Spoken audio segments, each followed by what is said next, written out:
Создание рабочих мест.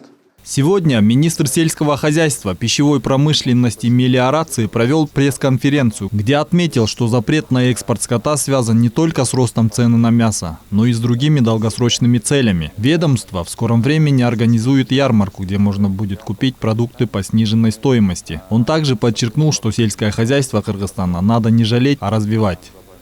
Я хочу, чтобы мы, как наша команда, хочет, чтобы мы превратили наше сельское хозяйство тоже из такой отрасли, которая всегда всех жалеют, бедные фермеры, вот такой образ, да, там, джудогон, да, такие все.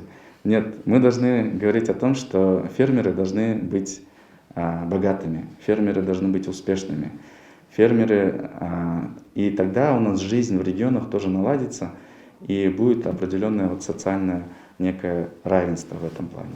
Специалист в области органики Бирмет Турсалиева уверена, что любая деятельность, если она не будет поддержана большинством, будет безуспешной. По ее словам, так должны работать все министры.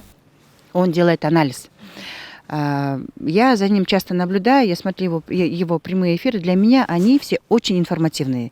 Впервые я получаю с Министерства сельского хозяйства суперклассную информацию. У нас супер много вещей есть, но об этом просто народу не доходит. Да?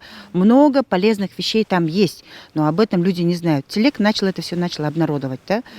Между тем, частный предприниматель Эмиль Сапиков, который занимается откормом крупного рогатого скота, заявил, что в начале его деятельность приносила неплохие прибыли, но запретом вывоза живого скота конкретно подорвала их деятельность. И сейчас на данном этапе они работают на убыток. В связи с этими последними событиями с пандемией коронавируса цены очень даже подросли, и фермеры были вынуждены покупать скот по завышенным ценам. А теперь с нынешним состоянием получается, что фермер должен будет продавать свой же скот, купленный, допустим, 50 тысяч, по 45, по 46. Это уже в минус. Тогда у людей столько кредитов, куда им деваться, да? Стоит отметить, новый министр сельского хозяйства полон амбициозных планов. Ситуация в сельском хозяйстве страны аховая. Если раньше доля аграрного сектора экономики в структуре ВВП составляла 20-30%, то сейчас всего 10%.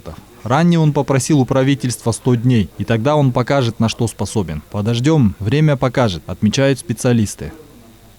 Азамат Киндешев, Алтынбек Саакиев, Нью ТВ.